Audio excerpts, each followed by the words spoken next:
And I remember at the time it felt so out of reach. And it's really simple. I want to be where I want, when I want, with who I want, doing what I want. And clearly, when you have a 9 to 5 corporate job and you're in a leadership role, that's really hard to do. You don't get to choose who you work with when you're on a team and you have the peers that get given to you. And so I remember sort of thinking at some point in time in my life, I'm going to be able to live this. I'm going to be able to be the person that's at the 10 a.m. workout class where you're like, what do you do? Like, how can you work out at 10 a.m.? Or sitting out for lunch for a 2 hour leisurely lunch on a Tuesday where it's like, don't you have somewhere to be? Right? Don't you have to be at work? Isn't somebody like making sure that you get back to your desk in time? Welcome to A Founder's Life, and I'm your host, Leo Gestetner. My guests and myself share our entrepreneurial journeys and our methods for a balanced life.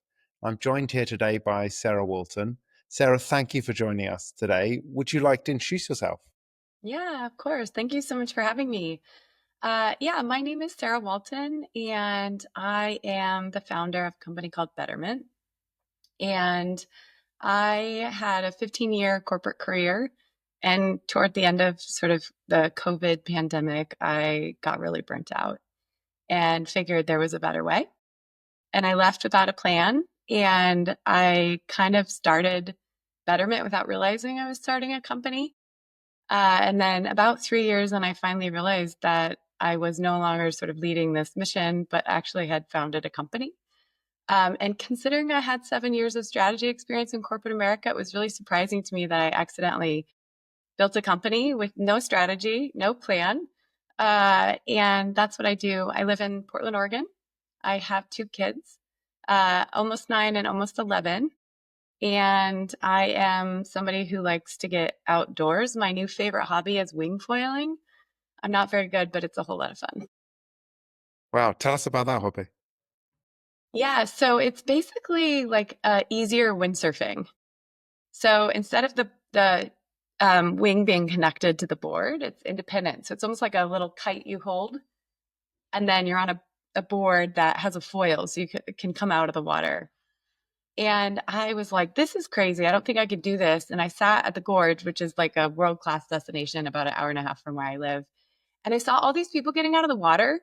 And a lot of them were 50-year-old women. And I was like, oh, I can do this.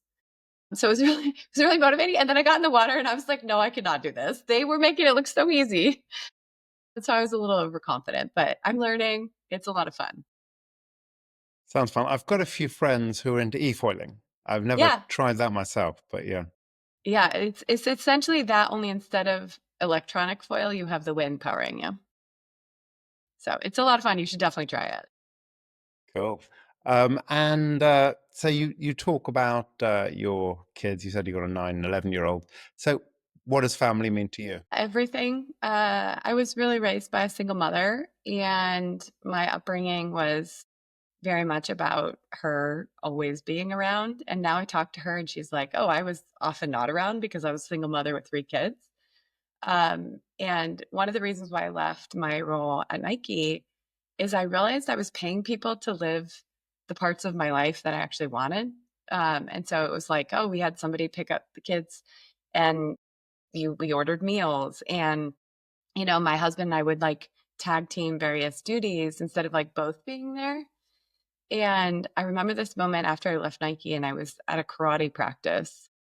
And everybody around was on their phone or on their laptop, and no, the parents were actually watching karate.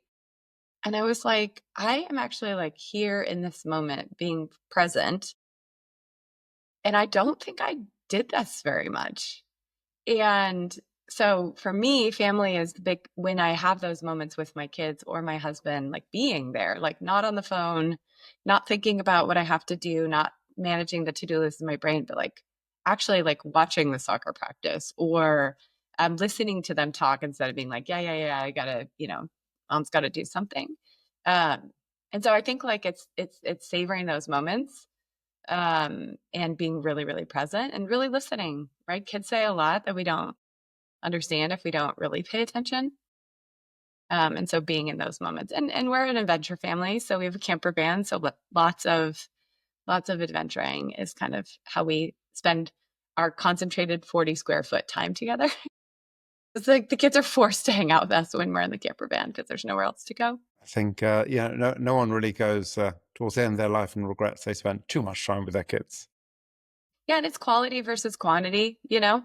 It's really truly being there when we're together versus feeling like I have to be everywhere with them all the time.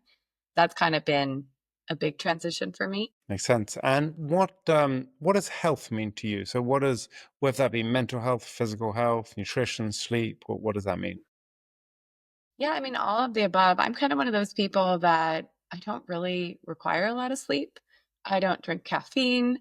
I don't I'm not waking up tired, but I start my days between 4 and 5. And I don't do it with a cold plunge. And, I'm not one of those sort of founders, but I have never really required a lot of sleep, but I have deep sleep. And for me, one of the things is I have this values card by me because values is something that I think is really important. And health, if you can see, is on there. And for the first time in my life, I've actually put it on my values. And I used to work at Nike. So for over 10 years or almost 11 years, I worked at Nike and I didn't value health, which is kind of crazy because there's like multiple gyms on campus, an athletic company, but I was so busy that I didn't focus on any of it. And I probably didn't sleep enough. And I was having easy meals shipped to the house and wasn't cooking. And I wasn't making time for moving my body. And now I kind of start with that. So I organize around activity, making sure that I have a standing desk and I'm moving and I have a park by my house and I always like to go for a walk, even just to think. I'll do a lap around the park to go for a walk, but I work out and I make time for that and I cook versus having people deliver meals. So health is something that right now has become a lot more physical focus for me because mental health for me has always been a priority. My physical health, I was a college volleyball player and then I just stopped doing everything. And it was hard for me to get back into the rhythm because of as a team sport person, it's really different to work out by yourself without a plan, without a trainer, without a team, without expectation, feeling like you're letting your teammates down. But I'm the daughter of a therapist. So my entire childhood was some form of mental health. And my mom and I would read the books together and we would always talk about things. And I've been to many years of therapy. So mental health for me is always something that I felt like I was good at. And the physical health, I've had times where I'm really good at it and times where I'm not very good at it. But I would say right now I'm doing a really good job at balancing both of those, even to the point that, my kids are like, I want to go to the gym with you. And it's something that they recognize that I make time for. Um, and physical health to me like bleeds into mental health and mental health bleeds into physical health. And so I have this pre-tell to if I'm going to be stressed. And if I've gone 2 days, 48 hours without working out, I'm usually going to start to become like a less patient version of myself, maybe a little bit more scattered version of myself. So in that moment, I'll be like, it doesn't matter what I do. I need to go do something because my mind, in order for it to be calmer, needs activity. That's what it means to me. That sounds like you've got a good plan there. And you gave us a taste of your work journey and sort of current job, current role. Can you talk to us a little more about the journey that brought you to where you are today and a little more about how you help people now in your current company? Yeah. Yeah. I was 15 years in corporate America and I was definitely somebody who loved it. I did well. I moved up. I had a lot of really interesting jobs. I think in my 11 years at Nike, I went to 18 countries. I had a really incredible career. And there was this period at the end that just stopped fitting. And I remember this moment where I realized I was in somebody else's dream job, but it was no longer my dream. And I looked above me and around me and I was like, I don't really want any of this. But instead of allowing myself to feel that, I started being like, what's wrong with me? Like, why don't I want these jobs? And I must be doing something wrong, or am I crazy? And at the time I worked with a coach to figure out like how to find the job that which VP role at Nike I wanted. And I met with 23 VPs and I couldn't find one that I even slightly wanted. And the coach asked me, do you even want to be at Nike? And I was like, no, I don't. But thank you for asking this, because it's like everybody I'm talking to is at Nike. All my mentors are at Nike. Like my friends are all at Nike. And I'm like, the idea of leaving like hadn't really even crossed my mind until somebody explicitly was like, well, do you want to be here? And I was like, thank you for asking, because no. And that moment was so clarifying for me, because I realized for the first time, I was like, wow, I actually want something else. I just don't know what the something else is. And I could either build it while I'm doing this other thing, or I could leave, give myself some space and figure out what that is. And that's what I ultimately decided to do. And I didn't leave with a plan. And I think when somebody like me leaves a company that it's going well and I'm doing well, I think people thought I was dying. So people were reaching out to me being like, is everything okay? Like, why are you leaving? They wanted drama, or they wanted a story, or they wanted something that made sense to them. Like, why would you leave this dream company and this dream job? And I didn't have a story. It was just like, well, I just decided this isn't what I want. And I didn't have a plan. I didn't leave with some idea of what I was going to do. And I was like, I'm going to take 3 months off, because I was quite burnt out. And 3 weeks in, I had coffee with so many people and I kept hearing the same things. And I started this Word doc, and I titled it The Betterment Project. And I just started typing about, it was a bit of a manifesto about how, why is everybody that I know in this privileged place, in this privileged population of people, why is everybody miserable? And why are we so busy that with my best friends, I'm scheduling months out? And why is it that when we get together and we finally have this time to connect, all we talk about is how bad our bosses are? And if we're all so miserable, why aren't we leaving? Right? Why aren't we doing something about it? And so I just kept writing and writing. And I was like, this feels like a solvable problem. And I don't know what that looks like, but I feel like malaria and world peace are kind of out of my abilities. But I'm like, I got this. Like, I feel like I can make these people happy. And I don't know what it looks like, or I don't know how I'm going to do it. And so there was a number of people that said, you've been such a helpful mentor to me at Nike. Can I pay you to keep mentoring me? And I was like, of course not. And then I went back to them and I said, I'll mentor you for free. But if you want me to help make you happy, sign up with me for 3 months. And I don't know what it looks like. I have no idea what we're going to do. But at the end of it, if you're happier, you pay me. And if not, you don't. And they all agreed. So I had 3 people. And I figured out the things in my career that had worked with coaching people and finding agency. And I read probably 50 books. And I realized that there was all these commonalities between the happiest people that I knew were the people who felt powerful, and not an abuse of power, but a taking of power. And they felt they had choices and agency and ownership over something. And I was like, well, people, even if they work for somebody else, can still have these feelings. No, not everybody doesn't have to quit their jobs to have these. And so it was a little bit of building that, I call it bubble wrap, around people, where it's like, no matter who you work for, no matter where you go, you have the skills and capabilities to be able to be happy and have agency and feel ownership. And those 3 people all at the end were like, this was amazing and life changing, and here's the money. And then it was like one of their husbands, one of their business partners, one of their, like, and then the whole thing grew from there.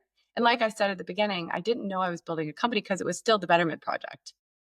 It was still this mission where it's like, this is a project. Before I get another adult job, I'm just doing this project. And then it was like, I was all of a sudden full of clients.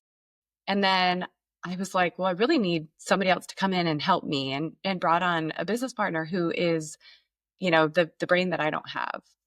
And then we kept growing. And then we brought on Jan, that's sort of another co-founder, who has brought this mental health injection into what we do and really understands why the things we do work.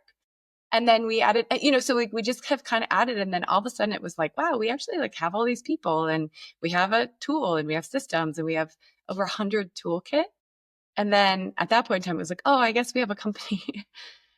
So I haven't gone and gotten an adult job at this time. And this is what I do full time.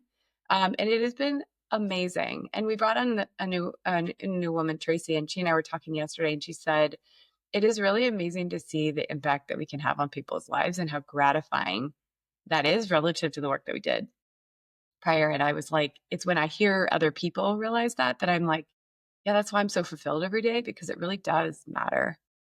So yeah, that's a little bit more about my story. Wow, I think it seems like you're really living your purpose through that. Yeah. Yeah, and it is, this was always my favorite part of my leadership jobs. I I always built teams through passion, energy, conviction, and care for those people. And I said, people are like, how can you feel really fulfilled by working in corporate America? And I was like, because I have big budgets of money that I can throw around to investing in the things that matter. And I can have lots of people that work for me that don't hate their job. Right. So if we can make it a awesome place to work, then people get to go home at the end of the day and be at the dinner table feeling really gratified about the work that they do and feeling like they have a genuine support system instead of being just another person who hates their job and hates their boss. Love that. And so apart from foiling, what else do you like to do for fun? Oh gosh. I feel like I'm a big community person. And so it seems like lately my biggest hobby is boards. So whether it's foil boards or sitting on boards. So I joined the kids' school board, and that has been the adventure of my lifetime. And it feels like my greatest hobby right now. But it's been awesome to take the skills that I've learned in the spaces like corporate America or building a business and being able to help nonprofits. Or I sit on a city government board, which has been awesome. I also have somehow gone through my entire life without learning how to cook. And so I'm starting to learn how to cook at the ripe age of 40. I don't think I'm going to be a gourmet chef. I really want to be known for being somebody who can take random things in the fridge and put them together in a way that is interesting and appetizing. Um, and so my kids have really started to take to cooking. So we've kind of made it, we like meal plan as a family. And then we're sort of trying to cook a little bit. My son's actually at cooking camp this week, which I checked the age limit. I wanted to join him for cooking camp, but unfortunately you have to be 13 or under. So that was not going to work for me. But so cooking has become something, but we're big adventure families. So you'll find me outdoors, especially this time of year. You live in Portland, Oregon for the summers. And so hiking, being outside, we try to bike a lot of places on our electric bikes in our little downtown. Um, yeah, that's a lot of, usually you'll find me outside. A lot of family related activities. Hmm. Yeah. And sounds like you have a pretty balanced life, and sounds like that you actually probably help a lot of your clients find a balanced life. But how would you say a balanced life looks for you? I don't know. I mean, I remember kind of setting my own personal vision probably about 6, 7 years ago. And I remember at the time it felt so out of reach. And it's really simple. It's I want to be where I want, when I want, with who I want, doing what I want. And clearly, when you have a 9 to 5 corporate job and you're in a leadership role, that's really hard to do. You don't get to choose who you work with when you're on a team and you have the peers that get given to you. And so I remember sort of thinking at some point in time in my life, I'm going to be able to live this. I'm going to be able to be the person that's at the 10 a.m. workout class where you're like, what do you do? Like, how can you work out at 10 a.m.? Or sitting out for lunch for a 2-hour leisurely lunch on a Tuesday where it's like, don't you have somewhere to be? Right? Don't you have to be at work? Isn't somebody like making sure that you get back to your desk in time? And I remember like sort of in this first transition, it felt like a sabbatical. It felt like I was taking this moment. I was working on this sort of mission driven project, but I found myself at the 10 a.m. workout class and taking a long lunch on Tuesday. And I was like, at one point in time, I was like, I actually think I'm living it. Like, I think I've reached that thing that felt like it was a vision for my life that I might not ever actually achieve. But I'm like, I think that's actually what I'm doing. And then at that moment, it became architecting everything around staying there. So instead of assuming I'm going to go back into a corporate executive type of role or the headhunters that I was working with, that was like assumed. And I was just taking this like little break to do this like play thing called Betterment. But then I was like so intentional about what I added back in, because I was like, I actually control whether or not I keep this vision real or I let it slip back to the things that other people might value. And so I was really intentional with how many clients I took on and which days I worked and how many clients I'd taken a day and how I built my expectations for myself so that I could stay in that mentality of freedom and space and creativity, which is where I like to live. But meetings all day, every day, and super packed schedule, and people, any one change in the schedule requires lots of reschedules. Like that was going back to the old way, which would take me away from that vision and mission for my life. And so I think that that intentionality of knowing what it is that you want, what balance looks like for you, because I'll be taking a call with a client while I have a kid next to me, and that feels okay for me. But if it's a kid next to me who has a hurt knee and is needing my support, it's not okay for me anymore. And so it's that not setting unrealistic expectations for myself where I say things like, I'm not an absolute person. So I'm not like, I never work around my kids, right? Or I never work on Fridays. Like I don't make absolutes. I'm very much an intuitive person where it's like, I don't feel like doing this right now, so I'm going to leave, right? I don't feel like working on this. I had planned to work on this thing today, but I don't really feel like it. So I'm going to allow myself to do something else. Or, hey, so I'm with my kids and I want to focus on this, but there's this thing that came up and I really want to deal with it right now. So I'm going to take a minute to do that. So it's about intention, not just doing because the expectation or doing because the rhythm or the motion that we're all in at this sort of busy epidemic. And what is one piece of advice that you'd give to an aspiring entrepreneur? I was actually talking to a client this morning and I was like, the difference between the people who make it and the people who don't are the people that are gritty. And so people always are like, how did you build a business? And I'm like, the business built itself. But then I was like, in in reality, like I did a lot, I cared a lot, I built a lot, I spent the effort, but it didn't feel hard. So it didn't feel like work because it was so meaningful. But if I look back, I'm like, no, I did work hard. It's not like I woke up one day and had a business. And so I think that willingness to chase it, even when it's hard, or even when you feel like giving up, um, that grittiness, I think, is the difference maker in the founders that I see. And also listening. So I see people who are building companies who are gritty and they go, but then they're not taking in the pieces of information that are coming to them. And so listen, because listen to the market, listen to the people around you, but also have conviction and don't give up. And a lot of people, especially in times like this, a lot of people give up because, people have pulled back spend. There's lots of businesses. Getting eyeballs is really hard. But start somewhere. Don't feel like you need to replace your day job overnight, but have conviction. Don't give up. Be gritty. And also listen when something's not working. Be willing to change. Oh, great advice. Thank you. And how can people find you? At betterment.co. So it's betterment, MEANT .co. I'm on LinkedIn. Sarah Walton Coach, I believe, is how you find it. And we also have a little bit of Instagram that we're starting at betterment.co. Yeah. Well, thank you, Sarah. And thank you for listening to today's episode. If you enjoyed the conversation, don't forget to subscribe to the channel, tell your friends, and leave a review.